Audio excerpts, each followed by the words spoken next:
Bonsoir à vous tous les youtubeurs et les youtubeuses, bienvenue pour le grand retour de, bien sûr, Culture Pop Super Hero Mag.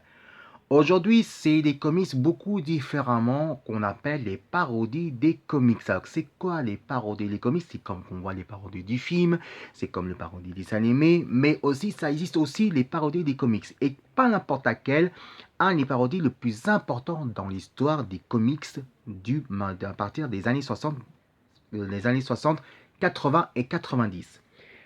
Tout d'abord, on va vous parler, bien sûr, The X-Men, que vous voyez, avec Wolverine, de Marvel, de Cyber Force par édition Image Comics, et par l'édition de WS, de, bien sûr, The Wally Cat. On va commencer tout d'abord, bien sûr, par The X-Men, que vous connaissez, justement. Là, c'est côté Ultimate de X-Men. Mais ça qui ne connaît pas l'histoire, X-Men était publié pour la première fois en 1965. On retrouve Cyclope, Jean Grey, le Fauve, Diablo et bien sûr tout le reste des mutants avec Charles Professeur Xavier.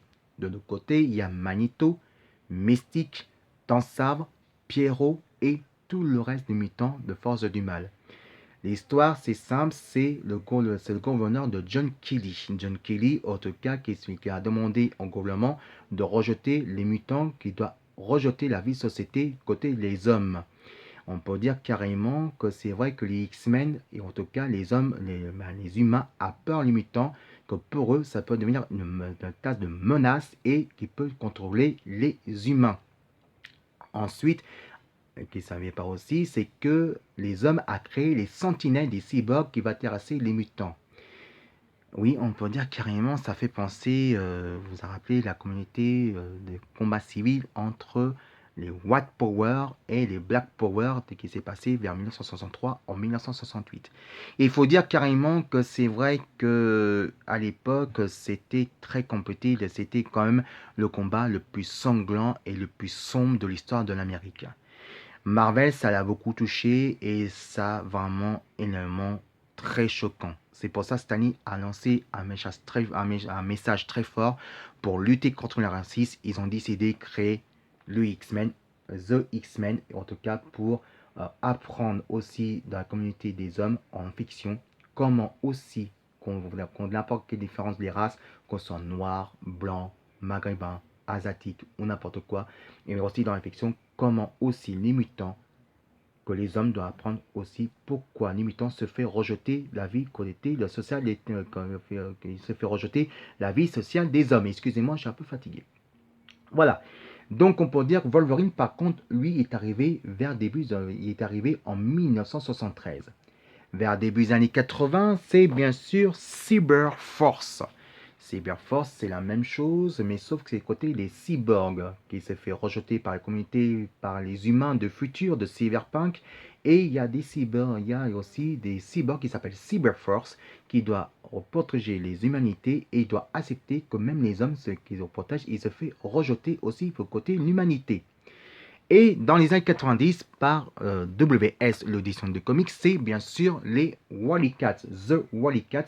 La même chose, cette fois-ci, c'est différemment, c'est version de futur des mutants qui s'est fait rejeter par les politiques des hommes qui veulent rejeter les mutants version futuriste. Sauf qu'en tout cas, des mutants qui s'est fait appeler les Wally Cats qui va les protéger justement en humanité. Et il doit apprendre à accepter même sur ça qui se fait rejeter par les hommes. En fait, en gros, pour terminer tout ça, en gros, c'est tout simple, c'est que quand on vous montre ça, c'est que c'est pour ça que c'est le paradis. C'est pas le paradis, c'est le parodie des comics.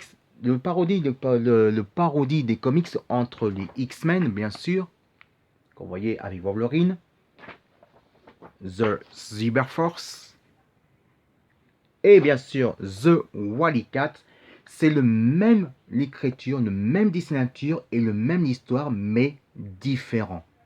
C'est pour ça qu'on peut dire que des fois, que souvent, que par exemple, qu'on voit les grands sagas avec Wolverine, avec The X-Men, c'est le comics le plus important de toute l'histoire des comics depuis 77 ans. Et maintenant, ça fait bientôt 70, ça fait 78 ans. Et il faut dire carrément que depuis après, 78 ans après, la communauté des comics commence à arriver aussi le côté pop cinématographique comme X-Men est arrivé en 2001. Alors, est-ce que ça risque avec Cyberforce? Est-ce qu'il y a risque à un projet de Cyberforce au cinéma? Eh ben, pour l'instant, c'est pas prévu. C'est peut-être annoncé, on ne sait pas. Mais on n'a pas annoncé déjà que Cyberforce va arriver aussi aux versions cinématographiques. C'est pareil aussi les Wally Cats. Vous avez demandé, mais oui, mais X-Men, ça existe en film, en dessin animé, en série. Mais est-ce qu'il y a risque que le Wally Cats va arriver en film? Alors, normalement, c'est pas prévu, mais vous pouvez continuer à lire des Wally Cats par DC Comics, parce que DC Comics continue à acheter, les droits de les Wally Cats, et bien sûr avec Cyberforce, qui est arrivé justement avec DC Comics. En fait, c'est vrai, The X-Men, le plus long dessin animé, dessin animé le plus gros important, c'est le meilleur dessin animé de tous les temps, c'est on pourrait dire The X-Men avec Wolverine, qui est arrivé en 1992, qui avait au moins 6 saisons en tout. C'est le meilleur dessin animé, série animée qui a été plus respecté dans respective dans les comics. Et c'est vrai qu'après, il y a eu le film avec Marvel Studios. Le premier film, The X-Men, a fait un grand succès qui est arrivé au début de l'an 2000. C'est arrivé en 2001. Et bien sûr, X-Men 2 en 2004. On peut dire 2004, il est arrivé le plus gros important. Et X-Men, pour moi, l'affrontement final, c'est le plus beau film de super-héros de Marvel. Alors maintenant, il faut savoir, est-ce qu'on risque souvent à voir les parodies des comics avec la nouvelle génération qui va arriver? Oui, parce que vu maintenant que Marvel a fait monter la pente, la barrière assez forte, on risque à voir beaucoup les comics comme ça, et on risque à voir beaucoup les parodies des comics en version des X-Men. Par exemple, il y a eu, tout le monde rêvait un séjour à voir X-Men versus Avengers. C'est un fantasme que tout le monde veut rêver, que ce sera évidemment cinématographique. Et maintenant, ce ne sera pas le cas. On ne sait pas si ça va se faire ou pas, mais pour l'instant, pour moi, c'est un fantasme de fan. C'est pour ça qu'on peut dire, pour finir, les parodies des comics entre The X-Men, que vous voyez avec Wolverine, Cyberforce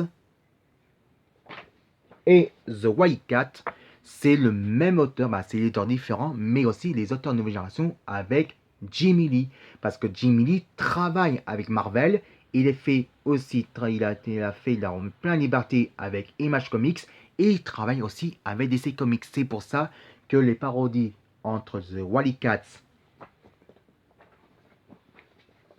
Cyberforce et The X-Men, c'est le même concept, le même histoire, le même écriture et le même planche des comics, le même personnage histoire, mais beaucoup différent, et beaucoup différent parce que l'X-Men a fait la grande naissance de Cyberpunk mutant le plus fun de l'histoire des comics, jusqu'à, bien sûr, de Wally Cats à Cyberforce. Si vous aimez mon histoire de The X-Men jusqu'à Cyberforce, vous regardez bien sûr, vous regardez YouTube Vidéo Magazine et vous regardez le Culture Pop Super Hero Mag.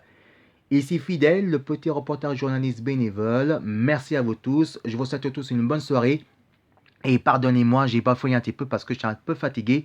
Mais rendez-vous dans quelques jours dans le prochain épisode de 100% Culture Pop Super Hero Mag avec mon ami. Pour finir, qu'est-ce qu'on dit, Wolverine? Vive les super-héros, c'est clair? Non mais tu peux parler correctement. Hein? C'est les amis quand même. Vive les super-héros, vous êtes à regarder le film. Allez, vive les super-héros et envoyez pas de commentaires. À très bientôt.